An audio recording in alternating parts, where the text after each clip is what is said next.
Okay, we are finally live. Sorry, guys, we were having some technical difficulties.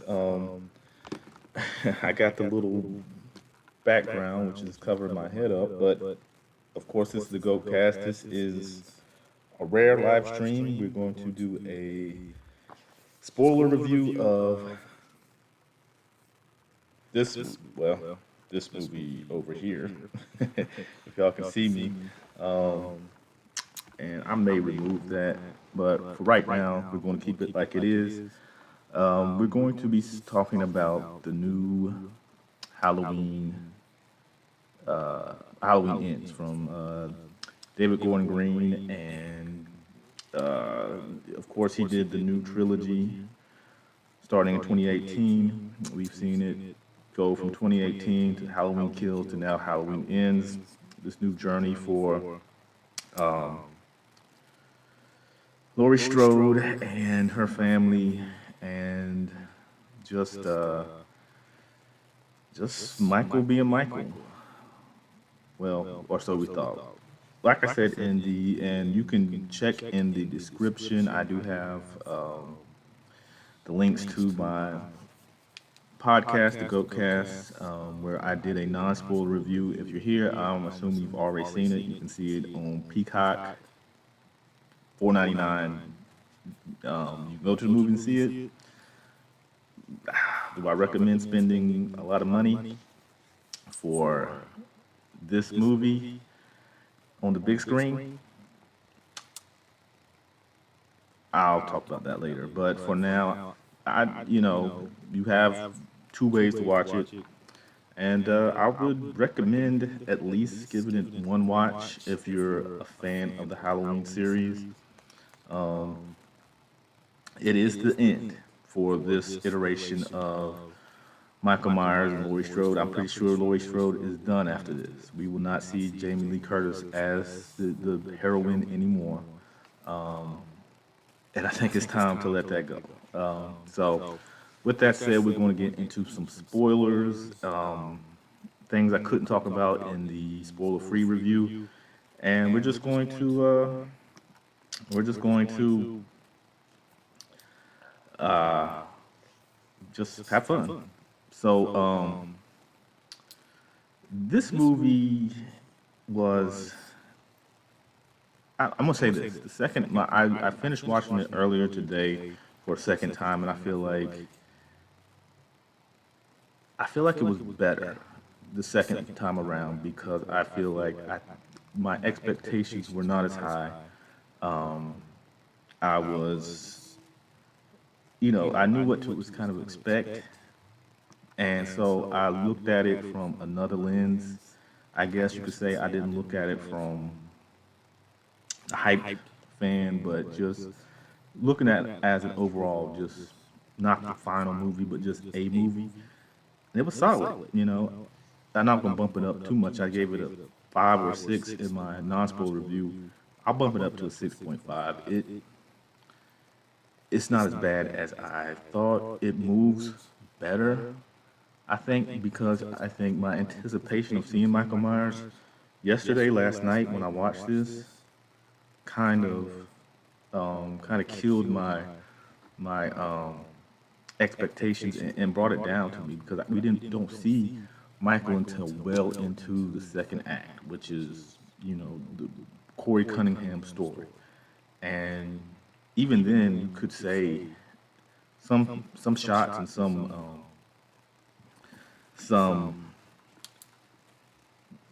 um, some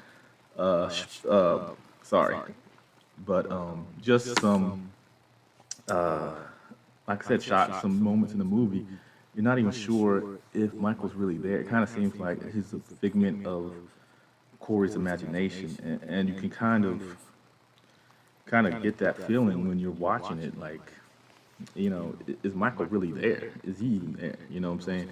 That's how it feels towards, once he finally arrives into the story, and even then, some of the kills, like the doctor and the nurse, it just feels like maybe he's just, he's got that Michael mentality, and he's just a killer.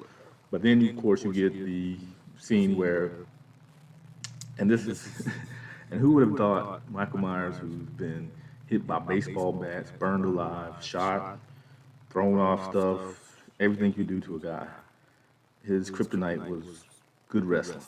Because pretty much Corey Cunningham pretty much wrestles him down, scoop slams him, and takes his mask. Who knew, all these years you just had to be Hulk Hogan to take out Michael Myers. But nonetheless,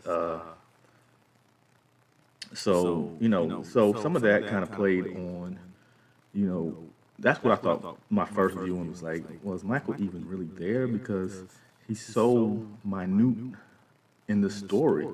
Is this just kind of like, what was it? Friday 13th 5 when they tried to make a new Jason and, just kind of see Jason, but it's not really Jason. It's just, just their mind playing tricks on them. But here, he was there. And, he gets enough screen time, but like I said, watching a second time, the pacing is solid. You get to see the descent of Corey Cunningham into just this crazed, it's kind of it's weird because it's really not a Halloween story, it's more of a love story gone wrong that somehow meshes into the Halloween world, somehow. And, it was just a weird way for them to end this trilogy. It's like, it felt like they had this, they did 2018, they were like, okay, we kind of captured some of the magic, let's do something different. We hooked them in. People were happy with 2018. Most people were happy with 2018 because it went back to the roots. Michael just being Michael, big showdown with Laurie Strode, and just on his killing spree. But logically, unlike Halloween Kills, I was like, let's do something different. We hooked them. We got them here. Let's try something new. And you don't do that in the finale of something like this. That's just how I feel. Like, you could have, in my personal opinion, it would have been so much better if this were either the movie they gave us in 2018 and then, we think it's Michael, but we find out Michael's like dying, after the bus crash, or you could even do 2018 and they don't find him in the fire, but maybe he goes to the sewers like he does in here and just kind of waste away. And then we have a new copycat killer in Corey Cunningham, and you can build his whole story around that, and how evil is going to keep coming either way. If just one thing that with evil is not going to stop evil from existing in your world or whatever. I mean, if you're trying to do some kind of social commentary or something like that, I felt like you really could have done this in a different way instead of waiting until this time. When you're selling this as the final showdown between Laurie Strode and Michael Myers, you hype this up, and that's what the trailers did. And then pretty much the trailer showed all the interaction between Laurie Strode and Michael Myers. That was it. All of it was in the trailer.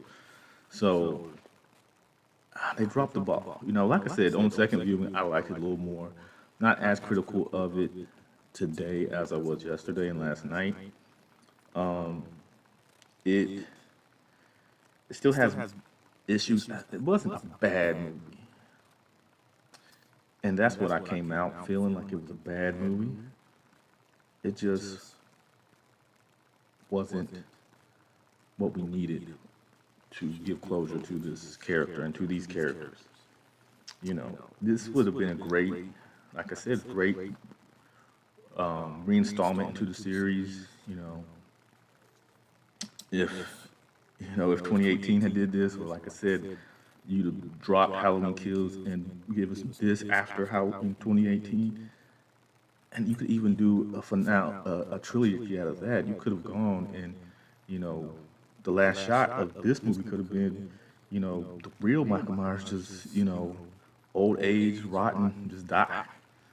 But, and then, and then you realize all this time it's been somebody else. It's been Corey Cunningham doing all the killing.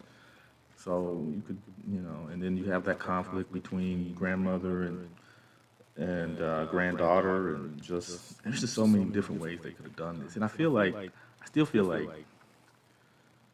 oh, see the little line on my head. I still feel like that there's a lot of footage on the cutting room floor. I just think there's either a different cut, like a director's cut, a producer's cut, some kind of an extended cut, where they took out some of Michael to try to fit in all of Corey's, or they might even spliced Michael in to get the studios happy. Something just doesn't seem like this is the complete story that they really went into that studio and that set, and that was what was written as the whole arc to end this. I just don't think it was. The acting I thought was fine. Andy Matichak, Jamie Lee Curtis, and Rohan, I think Campbell, who plays Corey Cunningham. I mean, they're pretty much the only people we get a whole lot of in this movie, and they do fine. Like the bullies and the little side characters, the radio DJ guy, and they were fodder. They were nothing, so no one really cared, about them, and their lines were minuscule anyway. So I mean, it was a decently acted movie. You didn't know what day it was. That was another thing that bothered me, was because I was watching with my kids, and my dog was like, "Was it Halloween?" And I was like, "I don't know," because they didn't give you the Halloween atmosphere other than, they went to that costume party and he wore the crazy scarecrow mask. That was, but you didn't see kids. You saw some, you saw Lori making pumpkin pie or pumpkin something, cake something, and the fall colors and everything and pumpkins and stuff. But it was always my, understanding or feeling that Michael only killed on Halloween. That's when he usually came out. So the fact that he did some of these kills before Halloween even came, that we really didn't know because we were unsure what day it was, it's kind of weird to me that he would, because I kind of felt like that day just kind of gave him the power, even though, they kind of try to make him like killing and just doing evil things energized and gave him power, because he kind of hulked up when he killed the police officer in the little sewer area with the help of Corey. So they kind of said that, but then they really hammered home that he's just a man. And I think they could have subtly done that in 2018, and they did it in. Well, they did the opposite in Kills, I feel. They made him like some Hulk, some unstoppable monster that just grows in power when he has that mask, or when he's at his evilest, he's unstoppable. So, here they hammered home that he's just a human, he's just a man. And I think that would have been a great subtle thing to do in an earlier movie, so that the reveal that Michael Myers is not Michael Myers, is actually Corey Cunningham, would have been, and he could have killed it, could have knocked it out the park. But I think, such is the case, they didn't quite hammer it home. And like I said, it's fine as a standalone movie. It's fine even as a somewhat sequel. That just doesn't go in what they were trying to do. And you knew they were trying to do that. And I think that maybe that's why they rushed it to Peacock same day. I mean, I watched it on Peacock last night. I thought it was coming out today, but last night about 10 o'clock, it was available on my Peacock, so I watched it 10 o'clock last night. Um, so I think maybe they knew this would be kind of divisive and kind of something that may do okay numbers, and then we'll probably have a steep drop off.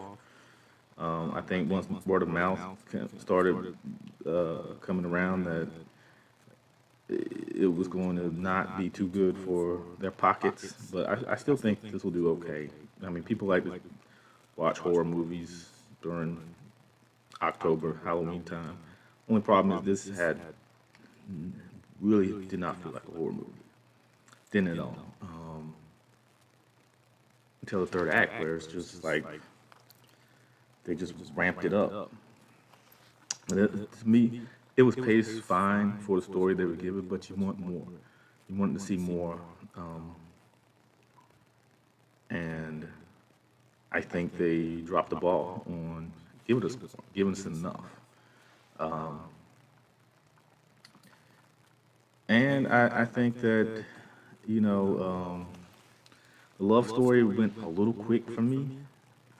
Uh, I get it; they're both 20 somethings, but falling in love in like a couple of days is that's something to me high schoolers do. It's not something that 20 something established working kids do. I mean, I get it though. Why would you want to live there when all this trauma and all this stuff is going on? Why would you stay in something that's going to remind you of all these traumatic events? So I get it, but just the whole love aspect of it, and then him, saying if I can't have her, that was just kind of creepy. But I felt like they could have played on that through a series, through a trilogy, or through a couple movies, maybe one more movie. Finally revealing Corey Cunningham as the new Michael. But I felt like didn't feel rushed. It just didn't feel like felt like you did a whole lot of something to get to something. I really didn't need all that in the middle. They didn't need that. Like none of that, unless you think, well, Corey re-energized Michael. Okay, but if that was the whole goal, I feel like they wasted so much time telling that aspect of it, and you don't really get their connection. Like that's something I feel like has to be on a cutting room floor somewhere. Is why is Michael really connecting with Corey? You know, Michael doesn't know what he did to that kid. Michael doesn't know, the stuff he's done. So it's not like he's able to, he's like, okay, I see some of me in him because I've seen what he can do. No, it's just he fell. He dragged him in, and maybe he was just so weak that the fact that Corey was helping him or whatever you want to call it, I don't know, but it's just weird. And they had a weird cut that was kind of funny. When they killed the doctor and the nurse, right after you see Corey zooming out on his motorcycle, and my daughter was like, "Is Michael Myers on the motorcycle?" Because it just seems like those two were just together, and it just cut to that scene, like, and it seems like yeah, they riding, ride or dies or whatever. But no, it was Allison, which it's kind of weird that they just, he just goes from chilling to hey, let's go chill, but shows his descent into, into his own madness. So I'll say I really wish they could redo this. I really wish they could have axed Halloween Kills and just not even axe that and put this right after 2018. And then we get one more. They could have called it Halloween something, the curse or something. And then because it did, and And then the Halloween ends where she finally realizes that evil is going to be, as long as she's where she's at, evil is going to find her, whether it's Michael or whoever. So, she just got to deal with it. That would be a cool little ending and, just leave it open. Now this does end it for Michael.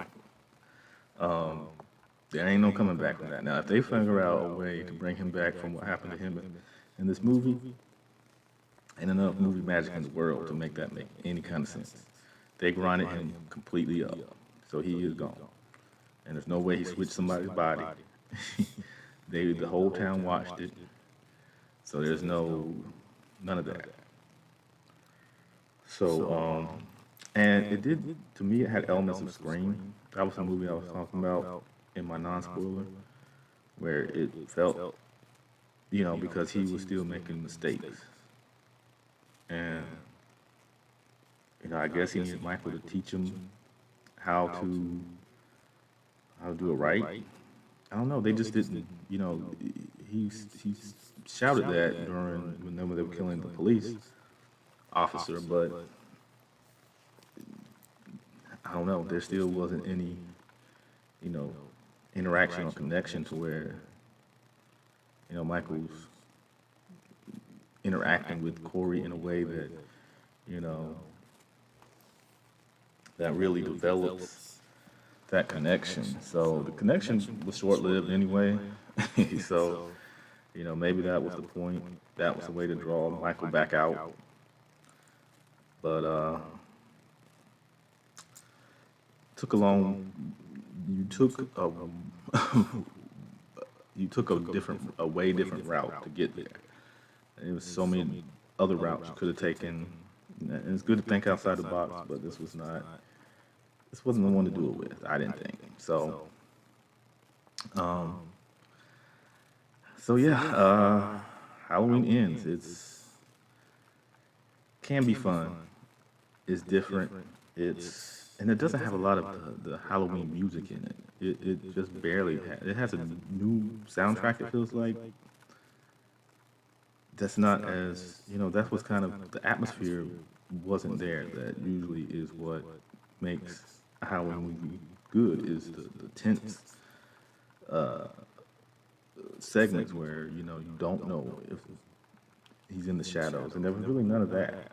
Maybe one or two times, but everything else was more just straightforward. You see him and he kills, or you see Tori, he kills. There's no subtle. It's not subtle at all. In the kills, I mean, the kills are cool. The blowtorch, was brutal. Of course, they kind of didn't show it. That was brutal. Him against those band bullies was probably the best kills in the whole movie, to me. Other than that, everything was kind of rudimentary. It was weird seeing that the old black lady from Kills is still alive. I'm like, those doctors are world class because the way when he put the light tube in her neck, I thought there was no way, no way she could survive that. But she's still in it. And everybody else, what was her name? The girl, what was her name? Lindsay Wallace, who was the little girl from Part One. She was babysitting. She reprised her role here, but she's not really. If they cut her parts out, wouldn't change a thing. The Will Patton as the the sheriff. He's an officer. No, yeah, he was the officer. You cut him out. I mean, him and Laurie Strode, Jamie Lee Curtis do share a cool little scene in the grocery store. Other than that, he was non-factor. The sheriff, black guy from the other two, always wearing the cowboy hat. blink and you're missing. Uh, so they firmly, whereas last movie they brought in a whole bunch of characters and a whole bunch of returning characters from 2018, returning characters from the 1978 film, all of them are dead. So this one just solely focused on Jamie Lee Curtis, Rowan Campbell, and Annie Matichak. That was it. Not even Mike. Michael was not a focal point at all, for the most part. You know, and there seems like they took some things from Curse of Michael Myers, where they're just harvesting evil. That's what Haddonfield and whatever is. It's just a beacon of evil. But they kind of halfway try to get that point across, and they just threw it in there and abandoned it halfway through. I mean, I guess you could say Corey was the embodiment of it, but I mean, he had a rough story. So I don't say none of his what he did was justified, but I do feel like it's not the same. It's not parallel to Michael Myers, in any way, shape, or form. So excuse me. Uh, yeah. So I just felt like they took elements of that. Halloween 6, they took elements of Scream. Him being not being a very good, slasher, serial killer, whatever. Still having his faults, still getting hurt. Where in this one, Michael was grunting and huffing and puffing a lot. So I guess age and just, it looked like when he took his mask off, it looked like he was rotten and, probably eating sewage food or whatever. So he's just. But one thing that bothered me is, um, man, you got to think that mask smells horrible. Like, I would just, if I was Corey, I would just went to Walmart or somewhere and got a new mask. Cause yeah, I wouldn't take that off somebody that's been living, doesn't brush his teeth, has just been lying there in a sewer for 4 years or however many years. So, so I thought that was weird. And just the whole, like I said, that middle part. If the means was to just draw Michael Myers back out, like I said, they went so many back streets and off roads to get there that I mean you could have somebody could have said, let's just cut this and let's just try it. Let's just do it like this. And then you can wait a couple years and then do the standalone, new Halloween or whatever. But this wasn't the time. Not on something built on this big epic battle. And the battle was good, but it was short.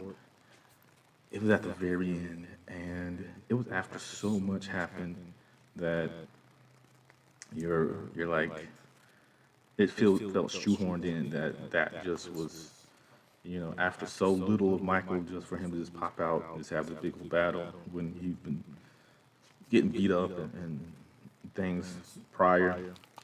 Just like I said, second viewing I enjoyed it a little more, but it's still